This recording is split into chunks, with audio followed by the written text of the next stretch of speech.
խոսելու ենք նրբաշերտ քրոմատոգրաֆիայի մասին։ Այն քրոմատոգրաֆիայի մեթոդ է, որն օգտագործվում է խառնուրդի բաղադրիչները իրարից բաժանելու համար։ Այս մեթոդը առաջին անգամ կիրառել է Միխայել Ցվետը։ Նա այս մեթոդով բաժանել է բույսի էքստրակտի բաղադրիչները։ Հետագայում մեթոդը կատարելագործվել է և ստեղծվել է նրբաշերտ քրոմատոգրաֆիա։ Տեսանյութի նյութը ավելի լավ հասկանալու համար խորհուրդ է տրվում նախապես ընթերցել մեկնաբանության դաշտում տեղադրված նյութը նշկրի մասին։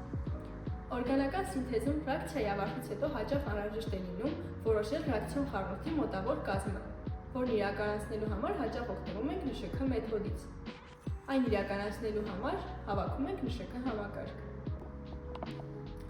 Համակարգը կազմված է ՆՇՔ թիթեղից, կամերայից, կափարիչից և կապիլյարից։ Նախ պատրաստում ենք ՆՇՔ թիթեղը։ Դրա համար նրա ներքևից և վերևից մոտ 1 սմ հեռավորությամբ գծում ենք երկու ուղիղ գիծ։ Ներքևի ուղիղ գծի վրա կաթեցնելու ենք ռեակցիոն խառնուրդը, իսկ վերին գիծը այն մակարդակն է, մինչև ուր պետք է բարձրանա մեր էլոենտը։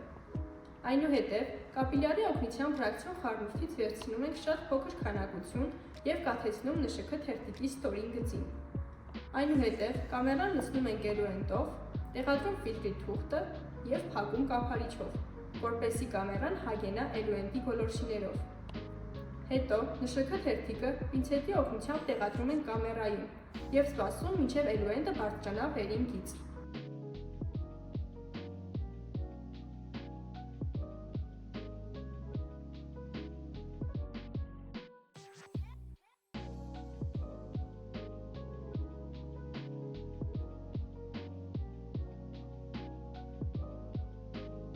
Վերին գծին հասնելու պահին ՆՇՔ թերթիկը հեռացնում ենք կամերայից և սպասում, որ չորանա։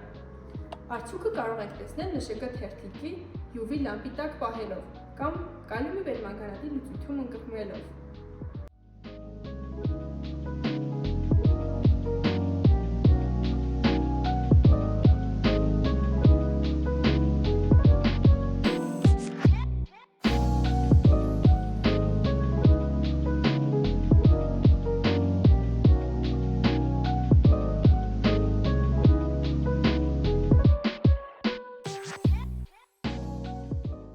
Հայտածված նյութերի համար կարող եք հաշվել իրենց RF արժեքները։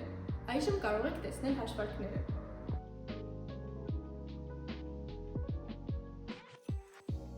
Այսպիսով մենք իրականացրեցինք ռեակցիոն խառնուրդի բաժանում ՆՇՔ մեթոդով։ Կհանդիպենք հաջորդ տեսադասերի ընթացքում։